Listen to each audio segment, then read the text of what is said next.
La candidata a intendenta de la ciudad de Córdoba por el Frente de Izquierda Unidad es Laura Vilches, ex legisladora provincial y ex concejala de la ciudad, también es docente y es una de las referentas principales de la agrupación Pan y Rosas. Bueno, estamos mateando un ratito aquí en la ranchada con esta ronda que estamos haciendo con los candidatos, las candidatas a intendente para las próximas elecciones. Y bueno, Laura Vilches, la tenemos acá, bueno, darle la bienvenida, ¿no? Muchísimas gracias por la invitación. Pregunta controversial para arrancar, ¿mate amargo o mate dulce? Amargo, amargo. Amargo, así amargo. como viene. ¿Me aceptás Sí. un mate Sí, entonces sí. para arrancar? Bueno, Laura, contanos, va a ser una charla un poco distendida y bueno, hay distintos ejes de campaña que bueno, los candidatos están hablando de eso, pero también nosotros queremos plantear algunos fuera de eje, algunos otros temas que por ahí no están en los grandes medios de comunicación o en las agendas de los candidatos, pero bueno, que después te lo vamos a plantear. Pero bueno, primero contanos y contale a la gente, a quien por ahí no te conozca, quién sos. Bueno, soy Laura Vilches, soy candidata a intendente, soy docente, profe de literatura en secundaria y bueno, estoy también dando clases ad honorem, lamentablemente, en la universidad. Creo que, bueno, en estas elecciones, como vos decís, faltan muchos temas en la agenda, ¿no? De hecho, estamos observando una agenda política corrida hacia la derecha, discutiendo solo algunos temas exclusivamente, muy vinculados a la seguridad y a esto que le llaman la agenda de la seguridad, que desde nuestro punto de vista es un modo de no discutir los problemas más acuciantes de la población, porque no se está debatiendo el gran problema que tienen las mayorías populares con la vivienda, con el acceso a la vivienda, a la tierra, porque no se discute el problema del empleo y la precarización laboral, que en la juventud además es un problema agudo. ¿Por qué no se discute la violencia de género y la falta de presupuesto para políticas acorde a responder estas problemáticas?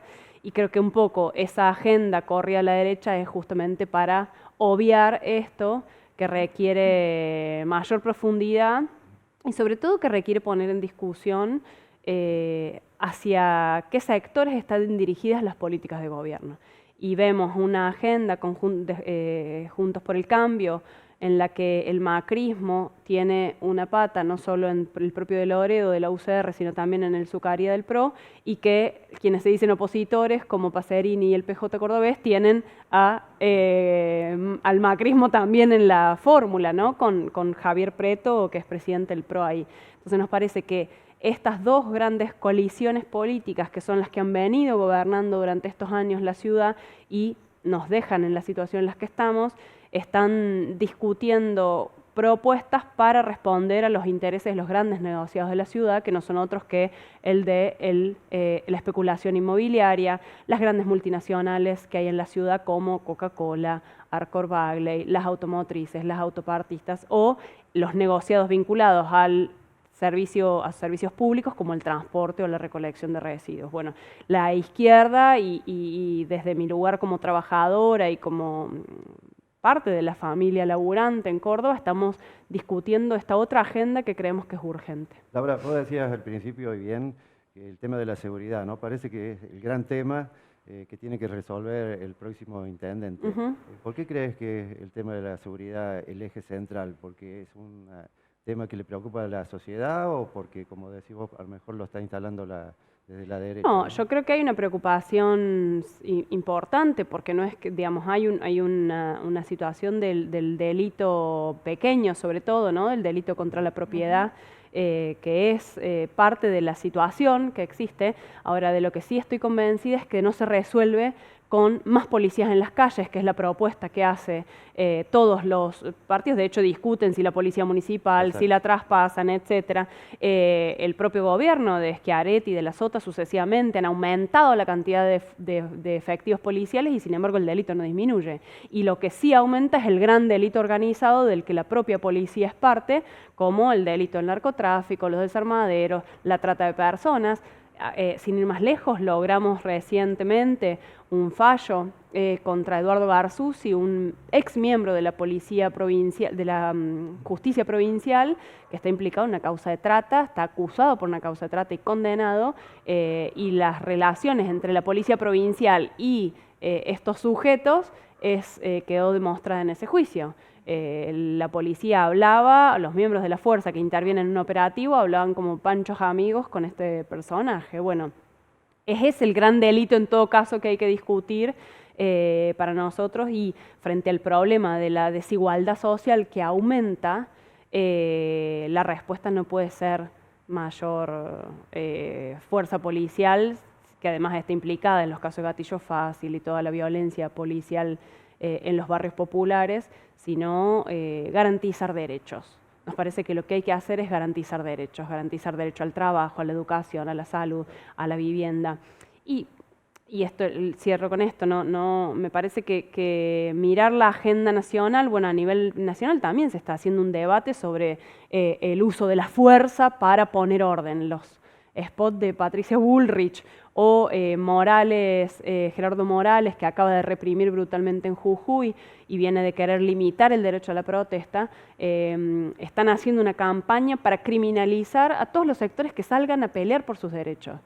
Porque lo de Jujuy no es otra cosa que docentes peleando por salario, las comunidades originarias peleando contra el extractivismo, los sectores populares peleando para que no se les impida protestar, y me parece que esta campaña de seguridad va a tono con fortalecer la fuerza represiva para ese objetivo que tienen, que es el de más ajuste, porque el acuerdo con el Fondo Monetario Internacional sigue orientando la política desde nación hacia los municipios. Pensaba un poco en cuando hablamos con los vecinos y vecinas de Córdoba, no solamente la seguridad, sino también lo que tiene que ver con el acceso a servicios públicos, los colectivos, las cloacas, bueno, el sistema de salud también. Contanos un poco cómo se piensa desde la izquierda también lo que tiene que ver con estos reclamos de lo que viven los vecinos y vecinas de la ciudad de Córdoba camino a las elecciones. Bueno, mira, creo que vos lo que señalabas, uno de ellos es un grave problema. Yo soy de Bella Vista, mi familia sigue viviendo acá, y las líneas de transporte son exactamente las mismas que hace 30 años, 40 años. La misma línea que pasa por casi los mismos lugares, con la misma cantidad de frecuencias, ¿no? Quizás menos. Y eso es así en cada barriada popular. Entonces, la salida que nosotros estamos planteando es la de acabar con el negocio de estos empresarios, que además se llevan subsidios millonarios, 300 millones al mes, entre nación, provincia y municipalidad, subsidios que van directamente al bolsillo del empresario, porque el corte de boleto permitiría sostener el costo del servicio, y sin embargo vemos que el servicio no mejora, el boleto es caro. Entonces nosotros proponemos la estatización del servicio de transporte, es decir, que pase a manos completamente estatales para acabar con ese negocio y generar una readecuación del sistema que incluya desde aumento de recorridos y líneas hasta la modificación misma de cómo está pensado el sistema de transporte. Porque la estructuración radial, es decir, que todas las líneas van hacia el centro, que creo que es un padecimiento que tenemos todos en cada barriada, y que no conecte los barrios transversalmente, deja, por ejemplo, de la reflexión sobre y del pensamiento y de la vida cotidiana a quienes más usan el transporte público, que son las mujeres, que son las que se hacen cargo de las tareas del cuidado y son las que llevan y traen a los niños a la escuela, a los hospitales, a lugares, digamos, de cuidado, o a los enfermos o los adultos mayores, ¿no? Que quedan generalmente a cuidado de las mujeres. Entonces nos parece que la readecuación del sistema del transporte en este sentido es fundamental, y otra de las problemáticas es, como vos señalabas, ese otro gran negociado que es el de la basura, que también proponemos allí la estatización, y la estatización para acabar con el negocio, pero para tener en cuenta sobre todo que el conocimiento enorme que tienen los laburantes y los usuarios. ¿Quiénes somos los que estamos realmente interesados en que los servicios funcionen efectivamente, y los que laburamos en esos sectores, porque evidentemente tenemos conocimiento de qué es lo que hay que cambiar, y a su vez los usuarios que van a funcionar como control de que aquello que se realice de las mejores condiciones. Entonces ese es el modelo que estamos proponiendo para este tipo de servicios, y no me acuerdo qué otra cosa me preguntaste. El sistema de salud. El sistema de salud, bueno. Ese es un sistema muy complicado a la hora de sacar turnos, a la hora de pensar. Sí, es un calvario.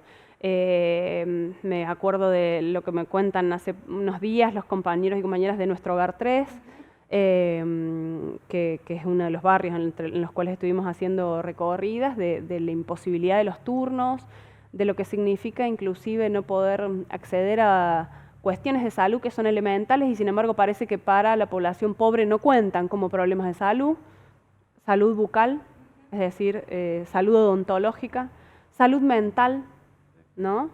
Salud sexual y reproductiva.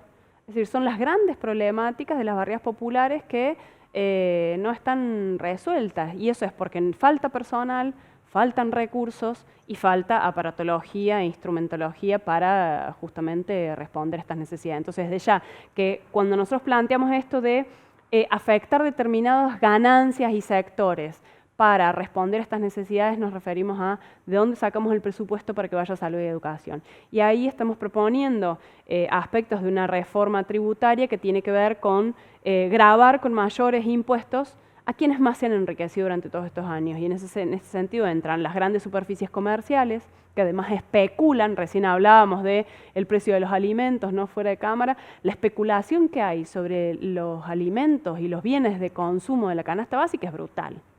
Y son las grandes superficies comerciales de las cuales se abastece inclusive el comercio minorista de cercanía, las que elevan con los precios, especulan con los precios, acumulan stock, entonces te dejan sin mercadería.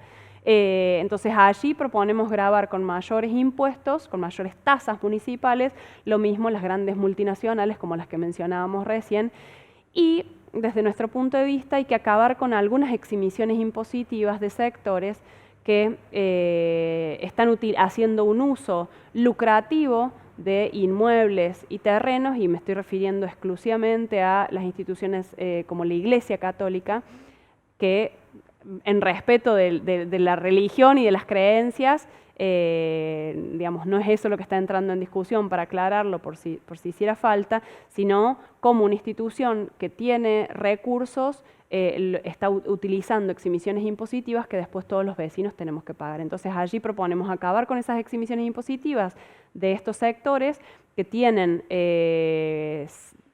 inmuebles muy lucrativos en el centro de la ciudad, y que esos recursos vayan también para, por ejemplo, un plan de emergencia para la violencia de género. Nos parece que son situaciones que hay que atender, que son fundamentales y que habría que modificar ya. Vamos a dar mate para que pueda... Y vamos a ir a otro tema que ya lo planteaste, y creo que es la única candidato que está planteando el tema del hábitat. El hábitat popular, la necesidad de vivienda que hay en la sociedad de cordobesa, ¿no? Y por supuesto, bueno, hay algunas acciones que se podrían hacer desde el Estado. Nosotros como radio, como Mutual Mujica, hemos acompañado algunas iniciativas de crear un banco de tierra municipal, que no prosperó por distintos motivos, algunos proyectos que están durmiendo en algún cajón. Del Consejo Deliberante. Bueno, vos tenés una propuesta concreta a este respecto. Bueno, me parece fundamental esto que decís del banco de tierras. La ciudad tiene un 45% de su mancha urbana que está sin construcción. Y eso hace que se encarezca el precio de los servicios. ¿Por qué? Porque está poco densificado. Son terrenos, muchos de ellos en manos privadas, que están hace años sin uso, y obviamente están especulando con que lleguen todos los servicios para hacerlo lucrativo luego. Entonces creemos que hay algunos de esos espacios que se tienen que evaluar para la expropiación, para justamente la elaboración de ese banco de tierras, además de algunas tierras fiscales, y sobre todo también pensar cómo ya hoy existen construcciones que podrían ser destinadas para vivienda para resolver la problemática hoy. Fíjate que en Córdoba hay alrededor de 471.000 viviendas, 72.000 por ahí, y el 19% está desocupada. El 19% de esas 470 y pico mil son 89.000. Son estas torres que vemos. Esas torres que vemos de lujo. Y vos tenés que hay 100.000 familias que tienen déficit habitacional en la ciudad. Es decir, que casi con ese número de viviendas deshabitadas podríamos resolver este problema acuciante ya de esas 100.000 familias que tienen esta problemática. Entonces, me parece que las respuestas y las soluciones están al alcance de la mano, porque no es que faltan viviendas exclusivamente. El déficit habitacional incluye desde la falta de vivienda que habría que construir porque hay hacinamiento, pero también la precariedad y las condiciones de construcción deficitaria que tienen muchas viviendas, porque el 80% de la vivienda de los barrios populares ha sido autoconstruida. Entonces la falta de recursos hace que todavía estén incompletas muchas de esas viviendas. Entonces si vos ahí expropiaras esa vivienda ociosa de los grandes pulpos económicos, no la del vecino que tiene a lo mejor una casita y que porque se agrandó su familia se tuvo que mudar y alquila, de los grandes pulpos económicos, estamos hablando de Bugliotti, Gama, Rogio, los grandes negociados de la ciudad. Si vos expropiaras eso, además impulsaras impuestos a esa vivienda ociosa y desarrolláramos un plan de vivienda con obra pública que por otro lado generaría empleo con derechos, creo que el problema del déficit habitacional, que es acuciante, se resolvería. Y eso contrasta además brutalmente con las mega obras que se hacen en la ciudad, los grandes puentes, que después vos tenés gente viviendo debajo de ese puente. Entonces me parece que esto es una de las grandes problemáticas y que además colaboraría inclusive con otro gran problema que es el del alquiler. Claro, O sea, la especulación inmobiliaria no solo encarece el suelo urbano, sino que además eleva el precio de los alquileres. Yo ahora me tengo que mudar y no tengo casa propia, es casi como una utopía, ¿no? Por eso para nosotros es fundamental, porque creo que es el problema de la mayoría del pueblo trabajador, pero bajaría los precios de los alquileres. Cayó en un 40% la demanda, digamos, la oferta de las casas para alquilar. Es realmente un suplicio alquilar porque, obviamente, si encontras lugares, capaz que no te alcanza con tu sueldo, porque los alquileres están carísimos. Bueno, esta propuesta de cobrarle un impuesto a un departamento vacío, a esto, se implementa en varias partes del mundo. O sea, no es una bueno, cosa... en Berlín hicieron un referéndum para no solo el impuesto, sino la expropiación directamente a estos pulpos y salió mayoritariamente a favor. La población votó a favor, porque opina que hay una vía de resolución allí para esta problemática acuciante. Bueno, estamos mateando un rato en la ranchada, estamos tomando yerba grapia milenaria que forma parte de la red de consumo popular Carlos Mujica, y la economía popular es un tema que nos preocupa y nos ocupa de la Mutual, y quería preguntarte cómo la ven desde la izquierda a políticas o pensar un poco qué se necesita para poder levantar un poco la economía popular y darle el lugar de reconocimiento que necesita en la ciudad de Córdoba. Mira, nosotros creemos que lo que hay que garantizar es trabajo con derechos y trabajo con, digamos, jornada reducida. Hay algo que nosotros hemos puesto en discusión y nos parece fundamental, que está en discusión también en otras partes del mundo, que es la reducción de la jornada laboral. La reducción de la jornada laboral a 6 horas, 5 días a la semana, sin afectar el salario, obviamente, sino garantizando un salario equivalente a la canasta básica familiar y con derechos, es decir, sin flexibilización. Porque hay muchos que discuten reducción de la jornada, pero con peores condiciones. Bueno, no es eso.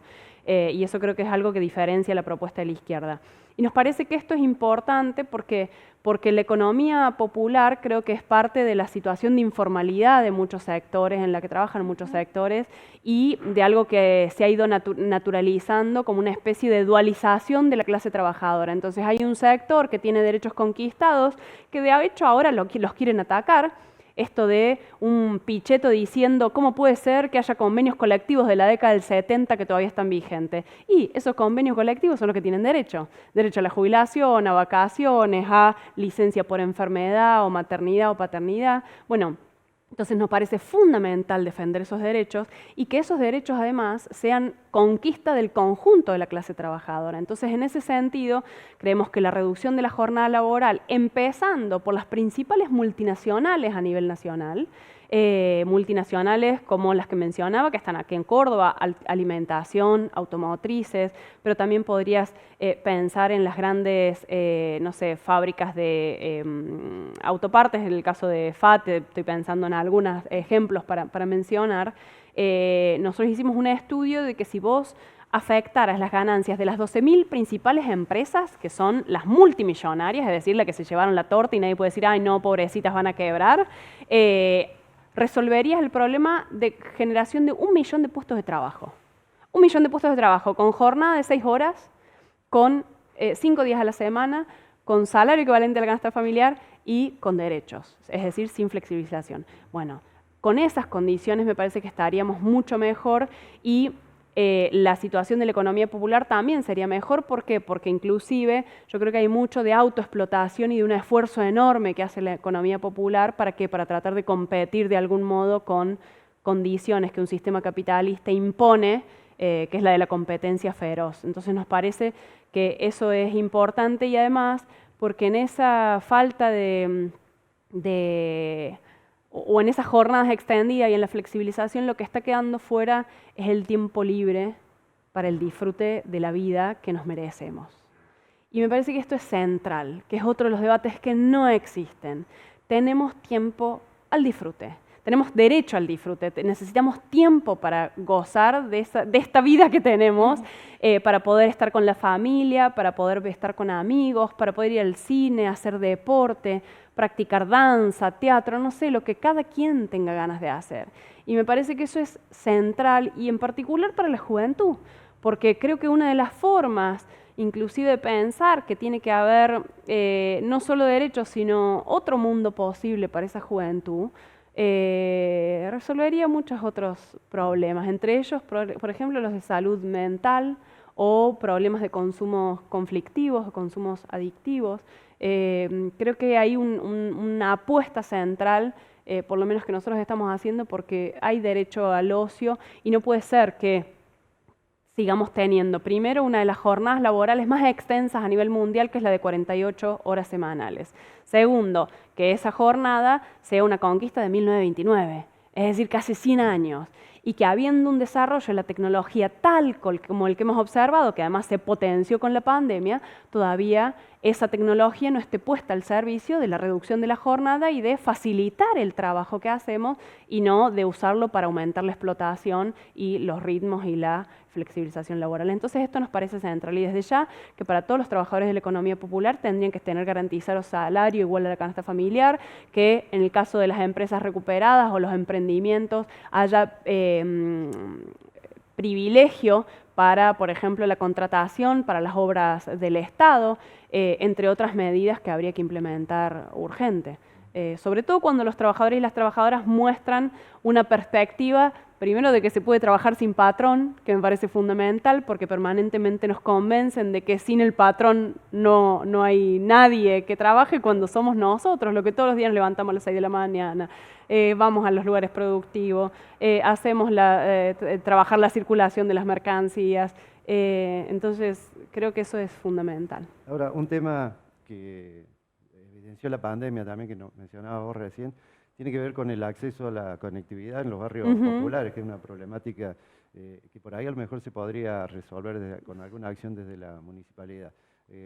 Nosotros estamos llevando adelante en algunos barrios populares, con el RENAVAP, un proyecto de la Nación que es justamente llevar fibra óptica a esos sectores, porque se evidenció las grandes diferencias Fue que hay brutal. a partir de la pandemia. En la educación se vio de manera crítica. ¿Qué se podría hacer desde la municipalidad? Y yo creo que es un servicio que habría que garantizar y que el Estado tendría que intervenir también ahí para facilitarlo. Es un servicio esencial. Es un servicio esencial, sí. Ahora, para eso, como en todos los otros planos, hay que afectar las ganancias de los grandes poderosos y de los que dirigen la economía de la ciudad o de la provincia o del país. Entonces me parece que donde hay servicios que son esenciales no debería haber negocio. Transporte, recolección de los residuos, conectividad, no puede haber negocio ahí porque es un derecho.